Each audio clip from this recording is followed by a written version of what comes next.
तो last class में हमने देखा था भैया कि प्रेशर और कॉन्सेंट्रेशन एक दूसरे के डायरेक्टली प्रोपोर्शनल होते हैं, ठीक है। कॉन्सेंट्रेशन और वॉल्यूम एक दूसरे के इनवर्सली प्रोपोर्शनल होते हैं और उसी बेसिस पे हमने रेट रिलेट कर दी थी।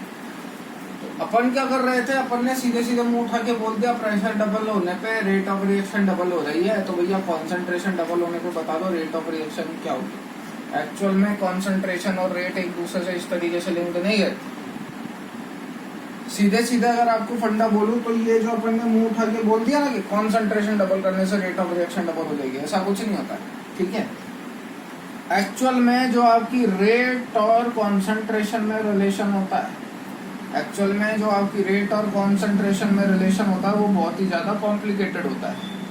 और ये कॉम्प्लिकेटेड रिलेशन और भी ज्यादा कॉम्प्लिकेटेड होता जाता है जैसे जैसे रिएक्शन प्रोसीड करती जाती है। रेट कॉन्सेंट्रेशन पे बहुत ही ज्यादा कॉम्प्लिकेटेड मैनर पे डिपेंड करता है और ये कॉम्प्लिकेटेड मैनर और भी ज्यादा कॉम्प्लिकेटेड होता जाता है जैसे जैसे रिएक्शन प्रोसीड करती है, ठीक है। तो अपने क्या इतनी कॉम्प्लिकेटेड रिलेशन है? नहीं, आपके बहुत सिंपल सा रिलेशन है जो मैं अभी लिखवाऊंगा। फिलहाल मैं अपना स्टेटमेंट लिख देता हूं। क्या rate of reaction is found to be dependent on concentration in a very complicated manner.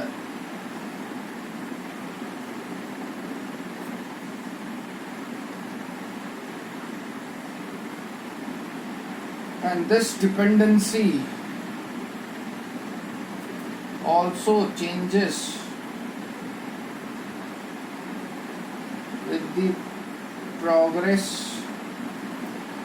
Of reaction, ठीक है। बट अपन क्या करते हैं, अपन तो simplest but here we study simplest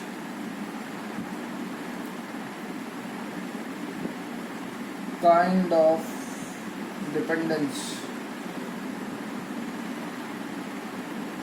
of rate on concentration of different species। तो कुल मिला के रेट कॉन्सेंट्रेशन पे बहुत ही ज्यादा कॉम्प्लिकेटेड मैनर में डिपेंड करती है and this complicated manner gets much more complicated during the progress of the reaction. अपने सिलेबस में बहुत सिंपल वाली रिलेशन है भैया जो आपको रेट के साथ कॉन्सेंट्रेशन के साथ पढ़ना है, और वो रिलेशन क्या है ये मैं हटा रहा हूँ।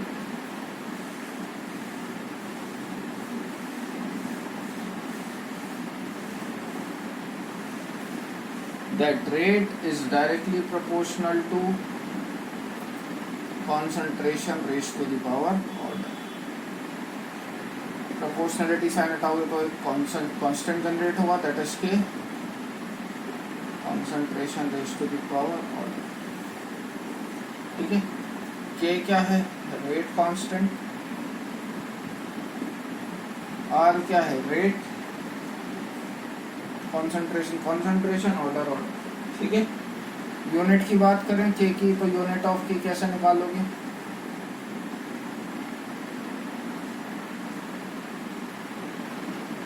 तो आर अपन देखते हैं R equal to K concentration raise to the power order होता है। तो unit of K equal to unit of R upon unit of concentration raise to the power n. N यहाँ पे मैंने मान लिया ऑर्डर है, ठीक है। वैल्यू पुट कर दो। कॉन्सेंट्रेशन किसके बराबर होता है, moles upon volume. Unit of R, since rate concentration पे डिपेंडेंट है तो हमें आर की भी, यानी कि आर का मतलब क्या होता है, रेट, और रेट क्या होता है, change in anything with respect to time. अब रेट अगर कॉन्सेंट्रेशन पे डिपेंडेंट है तो चेंज भी मैं कॉन्सेंट्रेशन वाला रिस्पेक्ट में लिखूंगा। यूनिट ऑफ रिएक्शन में मैंने आपको बता रखा था कि कॉन्सेंट्रेशन के रिस्पेक्ट में यूनिट क्या आती है रेट की, मोल पर लीटर पर टाइम, अपॉन इसकी यूनिट क्या है, concentration is what, moles by volume, तो मोल पर लीटर की पावर एन। ये एम बाय एल की पावर एन ऊपर जाएगा, बेस सेम पावर ऐड कर देना, m/l की पावर 1 माइनस n टाइम -1। ठीक है, इतना बोंदूपना मत करना कि सर यहाँ पर टाइम -1 कैसे लिख दिया, टाइम नहीं था भैया, वो नीचे। ठीक है ना, ऊपर लेके गए हैं तब जाके वो -1 की पावर में चढ़ा है। क्लियर बात है। तो ये पहला तरीका हो गया है ऑर्डर फाइंड आउट करने का। आपको कैसे पता चलेगा कि ऑर्डर ऑफ द रिएक्शन क्या है? यूनिट की देख के, किसकी? रेट कांस्टेंट की यूनिट देख के आप ऑर्डर बता सकते हो। एग्जांपल करवा रहा हूँ, यहाँ तक नोट डाउन कर लेने का। देखें, ये ध्यान रखना, ये मैं मिटा भी नहीं रहा इसलिए। ऑर्डर क्या होता है? एन, और एन किस पे डिपेंड कर रहा है यहाँ पे? एम और एल पे। ठीक है, एन किस पे डिपेंड कर रहा है यहाँ पे? एम और एल पे। एम का मतलब मोल्स, एल का मतलब लीटर यानी कि वॉल्यूम। क्वेश्चन समझे? For a particular value of rate constant, for a particular value of rate constant is 3 into 10 की power -3 L square n minus 2 s minus 1. What is the order of reaction? ठीक है, तो अभी तक अपन ने एक ही तरीका देखा है ऑर्डर ऑफ द रिएक्शन निकालने का, unit of case. Rate constant दे दिया, मतलब क्या दे दिया मुझे? के की वैल्यू दे दी कितने? 3 into 10 की पावर -3, और इसकी यूनिट दे दी L2 m minus 2 s minus 1। बताने का ऑर्डर क्या हुआ? तो इस के की यूनिट को इससे कंपेयर कर लो। s को तो कोई मतलब है नहीं, किससे? n से। मतलब किसको है? m को है, l को है। तो भैया कंपेयर करके देख लो, m की पावर कंपेयर करके देख लो, l की पावर कंपेयर करके देख लो। चाहे एक सॉल्व कर लो, चाहे दोनों सॉल्व कर लो, आंसर सेम आएगा, क्योंकि ऑर्डर चेंज तो होता नहीं। m की पावर कंपेयर कर लेता हूँ। m की पावर कितनी है यहाँ पे? 1 माइनस n। यहाँ पे m की पावर कितनी है? -2। n की वैल्यू कितनी आ गई? 3, मतलब थर्ड ऑर्डर की रिएक्शन। किसी को नहीं कि सर हम तो l की पावर कंपेयर करेंगे, कर लो। l की पावर कितनी है? 1 + n। नीचे l है, ऊपर नेगेटिव में जाएगा, बूंदुओं की तरह 1 माइनस n मत लिख देना। तो -1 + n बराबर 2, तो n बराबर, चाहे इससे निकालो चाहे इससे निकालो, बात से नहीं। तो थर्ड ऑर्डर की है रिएक्शन आ गई। अब समझे? आप क्या करो,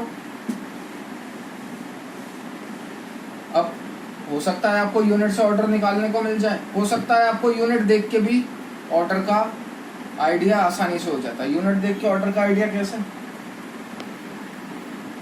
n की वैल्यू 1 पुट कर दें, तो जब n की वैल्यू 1 पुट करोगे तो m/l कितना हो जाएगा? 0 फॉर n = 1। m/l कितना हो जाएगा? 0, मतलब यूनिट क्या आ जाएगी? टाइम -1। तो फर्स्ट ऑर्डर की जो यूनिट होती है वो होती है टाइम -1। सेकेंड ऑर्डर की जो यूनिट होती है वो क्या होगी? फटाक से 2 पुट कर दो, तो m/l की पावर -1 टाइम -1, ये सेकेंड ऑर्डर की यूनिट हो गई। 0 ऑर्डर की, यही तो 3 ऑर्डर है आपके पास, तो n की वैल्यू 0 पुट कर दें, तो m/l की पावर 1 टाइम -1। ये हो सकता है आपको डायरेक्ट ये यूनिट दे दे, तो यूनिट देख के भी मैं रेट कांस्टेंट का ऑर्डर बता सकता हूँ। अगर सिर्फ टाइम यूज में आ रहा है तो फर्स्ट ऑर्डर है, और अकॉर्डिंगली वैल्यू पुट करके आप ऑर्डर बता सकते हो। तो ये फॉर्मूला बहुत इंपॉर्टेंट है, ध्यान रखिएगा। ठीक है, आज का लेक्चर यहीं पर रखते हैं। From here will continue in the next class.